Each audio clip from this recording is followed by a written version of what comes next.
নমস্কার, Bengal search YouTube চ্যানেলে আপনাদের সকলকেই স্বাগত জানাই। বাংলা আবাস যোজনায় বাড়ি সার্ভের ফলে অনেক উপভোক্তাই বাড়ি পেয়ে গেছেন। এমন অনেক উপভোক্তা রয়েছেন যাদের বাড়ির লিস্টে নাম নেই, অথচ তারা খুবই গরিব, তাদের বাড়ি খুব প্রয়োজন। সেই ক্ষেত্রে আপনারা কি করবেন সেটা আমি আগে আপনাদেরকে জানিয়েছিলাম। সরাসরি মুখ্যমন্ত্রী হেল্পলাইনে কল করে বাড়ি পাওয়া যাবে, সেটা আমি আগেই বলেছিলাম। এবার সে সরাসরি মুখ্যমন্ত্রী হেল্পলাইনে ফোন করে অনেক উপভোক্তার নাম ব্লকে চলে এসছে। প্রত্যেকটি ব্লক পৌরসভায় পৌঁছে গেছে সেই নামের লিস্টগুলো, যেটা দু এক দিনের মধ্যে সার্ভে হয়ে কমপ্লিট হবে। এই সার্ভের ফলে অনেক মানুষ আছেন যারা নাম অভিযোগ করেছিলেন যে তাদের বাড়ি নেই, তাদের নাম চলে এসছে। এবারে বাড়ি পাওয়ার ক্ষেত্রে কিছু কিছু নির্দেশ আছে, সেই নির্দেশগুলো দেখিয়ে দেবো। বাড়ি যদি আপনি পেয়ে থাকেন তাহলে সে বাড়ি কি মাপের করতে হবে, কিভাবে কি করতে হবে, সমস্ত ডিটেলস আজকের ভিডিওতে আমি আপনাদের সাথে জানিয়ে দেবো। আর বেঙ্গল সার্চ ইউটিউব চ্যানেলটিকে এখন অবধি যারা সাবস্ক্রাইব করেননি সকলকে অনুরোধ করবো আমাদের চ্যানেলটিকে সাবস্ক্রাইব করে রাখবেন এরকম ভিডিও প্রতিনিয়ত পাওয়ার জন্য, এবং ফেসবুক থেকে দেখলে পেজটিকে অবশ্যই ফলো দিয়ে রাখবেন। বাংলা আবাস যোজনার বাড়ি পাওয়ার ক্ষেত্রে অনেক উপভোক্তার নাম এসেছে, কিন্তু সেই উপভোক্তার মধ্যে থেকে অনেক উপভোক্তা এমনও আছেন যাদের বাড়ি পাওয়ার যোগ্য অথচ তাদের লিস্টে নাম নেই। তো সেক্ষেত্রে আমি বলেছিলাম যে আপনাদের সরাসরি মুখ্যমন্ত্রী যে হেল্পলাইন নম্বর রয়েছে সেখানে ফোন করে আপনারা অভিযোগ করবেন, এবং সেক্ষেত্রে অনেক উপভোক্তাই কিন্তু অভিযোগ করেছে। অভিযোগ করার ক্ষেত্রে সেই উপভোক্তাদের নামের লিস্ট প্রত্যেকটি ব্লকে এসে পৌঁছেছে।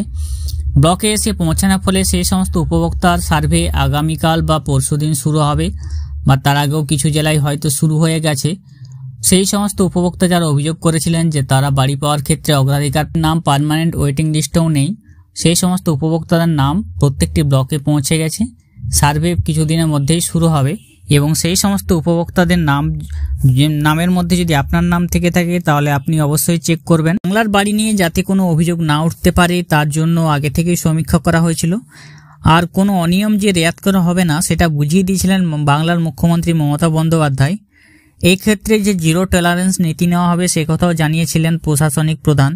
যদি কেউ উপভোক্তার কাছ থেকে বাড়ির টাকা চায়, বাড়ি তৈরি করতে গেলে কোনো সমস্যা করলে তার বিরুদ্ধে একেবারে এফআইআর দায়ের করতে হবে। কড়া আইনি পদক্ষেপ করার নির্দেশ দেওয়া হয়েছে প্রত্যেকটি জেলা প্রশাসনকে।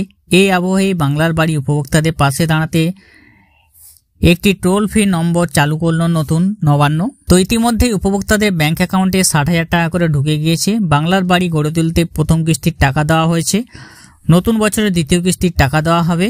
আবার 2025 সালে বাকি 16 লক্ষ গরিব মানুষকেও প্রথম কিস্তির টাকা দেওয়া হবে, আর দ্বিতীয় কিস্তি পাবেন ডিসেম্বর মাসে। যারা এখনও টাকা পেয়েছেন তারা বাড়ির কাজ শুরু করবেন। সেক্ষেত্রে যদি কোনো সমস্যা দেখা দিলে যে টোল ফ্রি নম্বর প্রকাশ করেছে তা জানাতে পারবেন। আগামী সপ্তাহে থেকে টোল ফ্রি নম্বর 1800 যে টোল ফ্রি নম্বর 1800-8899-451 নম্বরে আপনারা ফোন করে অভিযোগ জানাতে পারবেন, এমনকি সরাসরি রাজ্য সরকারকেও এখান থেকে আপনারা জানাতে পারবেন। বাংলার বাড়ি গ্রামে গ্রামে গড়ে তুলতে বিশেষ নির্দেশ জারি করা হয়েছে। নির্দেশিকা অনুযায়ী প্রথম কিস্তির টাকা পেয়ে নির্দিষ্ট উচ্চতা পর্যন্ত বাড়ি নির্মাণ হলেই তবেই মিলবে দ্বিতীয় কিস্তির টাকা। বাড়ি ন্যূনতম কত আয়তনে হবে সেটা নিয়ে কেউ জানতে চাইলে ফোন করতে পারবেন।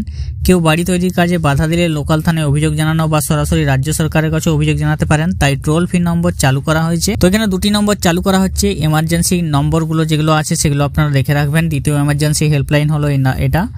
বিধাননগরে পঞ্চায়েত দপ্তরে মৃত্তিকা ভবনে এই টোল ফ্রি নম্বরে কন্ট্রোল রুম খোলা হয়েছে। 12টি ফোন বসানো হয়েছে, পরে আরও সংখ্যা বাড়ানো হবে, সেই সংখ্যা বেড়ে 30 পর্যন্ত হতে পারে। আবার এই টোল ফ্রি নম্বর থেকে উপভোক্তাদের ফোন করে জানানো হবে সব ঠিক চলছে কিনা, বাড়ি নির্মাণের কাজ কতটা এগোচ্ছে বা কোনো সমস্যা রয়েছে কিনা সেসব জানতে চাওয়া হবে উপভোক্তাদের থেকে।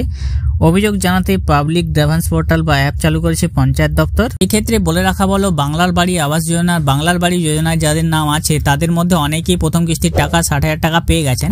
আপনার নাম যদি লিস্টে থেকে থাকে সেক্ষেত্রে আপনি যদি টাকা না পেয়ে থাকেন তাহলে এই নম্বরগুলিতে আপনি অবশ্যই আগে অভিযোগ করবেন। প্রথম কিস্তির টাকা যদি না পেয়ে থাকেন আপনি অবশ্যই এই নম্বরগুলিতে কল করে আপনি বলবেন যে আপনি টাকা পাননি। আর এখানে দেখুন বাংলার বাড়ি প্রকল্পের জন্য যে ফুললি স্টেট ফান্ড স্কিম দিয়েছে সেখানে আর্থ ওয়ার্ক এক্সকাভেশন ফাউন্ডেশন বা ডেপথ কতগুলি চেয়েছে, ডেপথ কি আছে সেগুলো এখানে দেওয়া আছে। দেখুন পলিথিন সিড, স্টোন এগ্রিগেটস, সমস্ত কিছু রেটগুলো দেওয়া আছে, কত টাকা কি টোটাল অ্যামাউন্ট পড়তে পারে।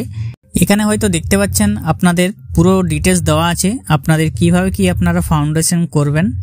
বেডরুমের মাপ দেওয়া আছে, ডাইনিং কাম কিচেন এটারও মাপ দেওয়া আছে, এবং এন্ট্রান্স কতটা হবে সেটাও দেওয়া আছে।